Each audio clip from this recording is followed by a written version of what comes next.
Hello and welcome. This video will use a simple economic model to explain tariffs.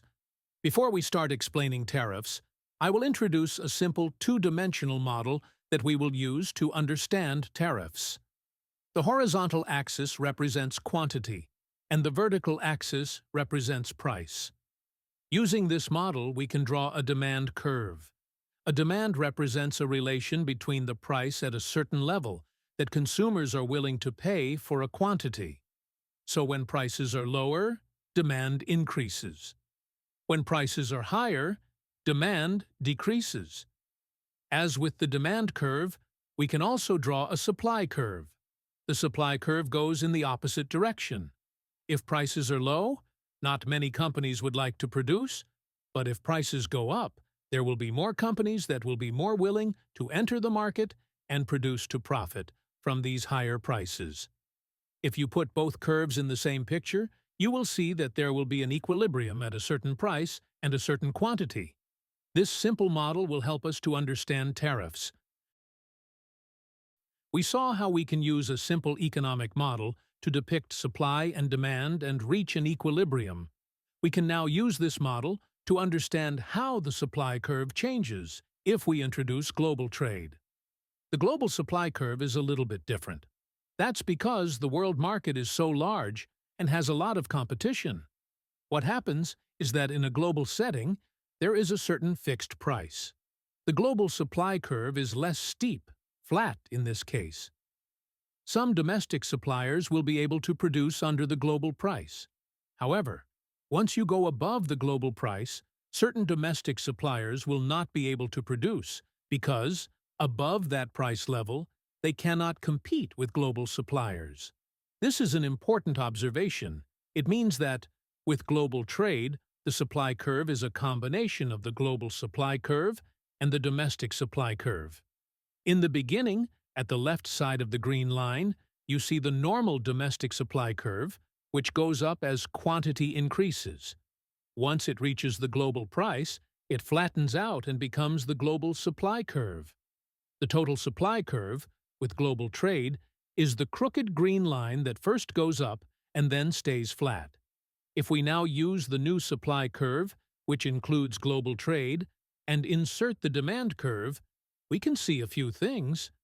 The dotted sloped line represents the continuation of the domestic supply curve, and it reaches the domestic equilibrium. But there will now be a new global equilibrium on the green line. At this new equilibrium, the price is lower than at the 100% domestic equilibrium, and the quantity is higher.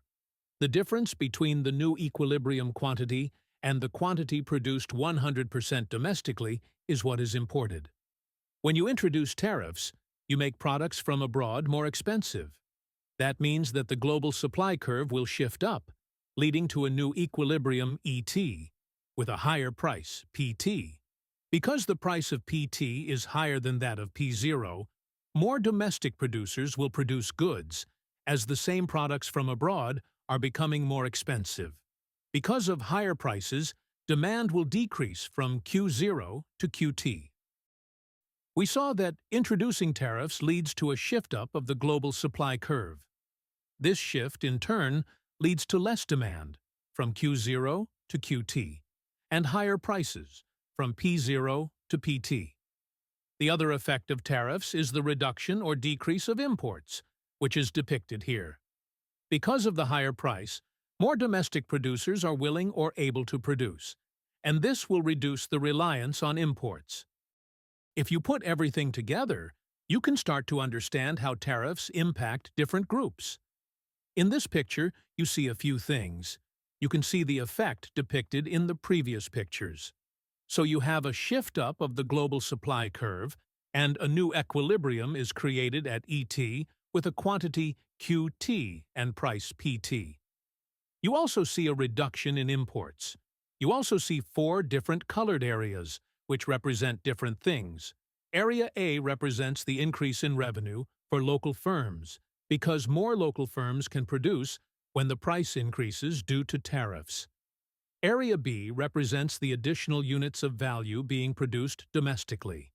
However, You can also see this as wasted resources relative to producing units overseas, because producing overseas is more cost-effective if there are no tariffs. Area C represents the additional tax revenue that the government gets. This area is the imports times the price difference, which is the tariff tax. Depending on the height of the tariff, you can see that if we increase the tariff even more, for example, to the level of the domestic equilibrium, the taxes from tariffs would be zero. Finally, Area E represents the lost value to consumers. Without tariffs, consumers would consume a quantity Q0, which is reduced to a quantity QT because of tariffs and the price increase. Certain consumers will not buy this product anymore, which represents the lost value to customers. Domestic consumers will be harmed due to higher prices, while the overall domestic economy is worse off as QT is smaller than Q0, and there is a misalignment of production that can be done more efficiently abroad. So firms might look at this and think, maybe we should increase domestic production in this country to avoid tariffs. Increasing local production could happen in the long term and requires a cost-benefit analysis. Besides relocation, another thing that this model does not capture is retaliation by other countries. Other countries can introduce their own tariffs quickly, leading to knock-on effects and potential trade wars. So, why do countries use tariffs? Tariffs are used for different reasons. You can protect your domestic industry, or it could be for national security reasons. There might be different labor or environmental standards. So, you want to ensure that producers in your country play on a level playing field when it comes to abiding by certain strict labor or environmental laws, or you want to protect domestic workers. The other question you can ask yourself is, should tariffs be used for trade imbalances? If you look at this picture, you see that two countries trade with each other, and let's say they only trade this particular product, iron ore. It looks like there is a 1 billion trade imbalance, and when you look at these two countries, that is the case. But if you look at trade imbalances, you need a broader view. What can happen is that there might be more countries involved. One country can provide iron ore to another country, country A, which sells it as steel, to country D, which sells car doors using that steel, to country C, which sells cars to country B. All these interactions create trade imbalances, but all countries benefit. If you look at all these countries as pairs, you say, well, these all have trade imbalances. It must not be good. But this is not how global trade works. There can be many countries involved in adding value to a product. Countries add value on top of value, and you get these win-win scenarios where, yes, there is a trade imbalance, but everybody benefits from the different products through the different value adds of the various countries. Another way to think about trade imbalances is through this statement made by an economist.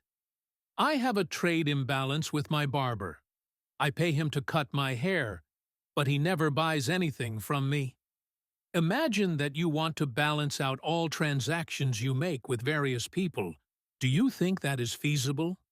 So, I hope with this video, you'll have a better understanding of the mechanics of tariffs through the use of a simple economic model, as well as an understanding of why trade imbalances are not necessarily a bad thing, and that the context of trade imbalances is important.